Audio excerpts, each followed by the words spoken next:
Have you ever tried to use the Wi-Fi on the Canon EOS R8 and come to the conclusion that it just royally sucks? Doesn't work anywhere outside of 15, 20 feet, especially if you're going through walls. Well, I wanted to set mine on my camera on the tripod out on the porch and take some shots of a thunderstorm. Suffice it to say, it did not work out well. So what I did is I connected this old smartphone to the camera via USB-C cable. And man, this cable is just old. I need to replace it with something new or something that doesn't wrap up everywhere. But anyways, I connected it via the USB-C cable directly to the phone, the old smartphone, and ran the app, Canon Camera Connect app. So then I was like, it worked great. I'm like, okay, now I need to mirror this camera directly to. First of all, you can put the. At that point, you can put the camera into sleep or airplane mode or whatever, save on battery, and then I need to connect to this camera and mirror it onto my computer over Wi-Fi, which is what I did using Screen Copy, which is a free open source application that allows users to mirror and control their Android device's screen on a computer. I've used this on Fire Stick and Amazon Fire Stick and several other things in the past, but it had been a while.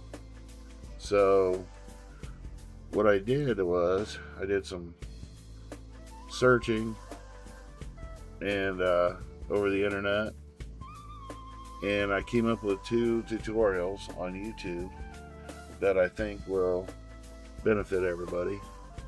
Now I'm going to put these in the description of this video. I recommend starting with this one by Techie Droid and watching that. And the next one was NetEase tutorial, and it kind of goes over this, starts out going over the same thing with that Techie Droid does, but it goes a little bit more in depth. I haven't gone into the more in depth part yet, so it looks interesting. Now there is others. This is going to put you in some situations where you're probably going to think, "Oh my God, this is confusing. This is too technical for me."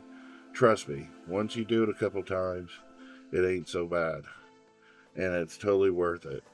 Because once this Screen Copy starts working, you're going to be blown away how well it works. So it is seamless. So then, once you get this going, you're going to have something that looks like this on your computer. This is my desktop screen. And you'll have access to, the phone that's connected to the camera. And I've walked all over my property and inside my house. It reaches everywhere. As far as the phone will, connect to Wi-Fi, it works great. For some reason, the Wi-Fi in the phone works great. The Wi-Fi in the Canon camera doesn't. It makes no sense. So then you can turn on the Canon camera app, Connect app, and this is what you got. Everything's good. Now, in the settings, in the developer options, I don't remember. I looked for it a few minutes ago. I couldn't find it again. Yesterday I found it, and it allows you to put things in the full screen. So, which looks like this on your computer. So, I don't remember where I found it, how I did it. You're going to have to mess around to find that. I also had a hard time figuring out how to get it to go into landscape mode too on the phone. So it would work sometimes it wouldn't. Now it just works all the time, and I don't know what I did. I don't know how I did it. So once again, that's something you're going to have to mess with, figure out. But everything works great. I can set up my camera outside however I want, wherever I want, and I can come in as long as the Wi-Fi reaches that phone, which is connected via the USB-C cable. Works great.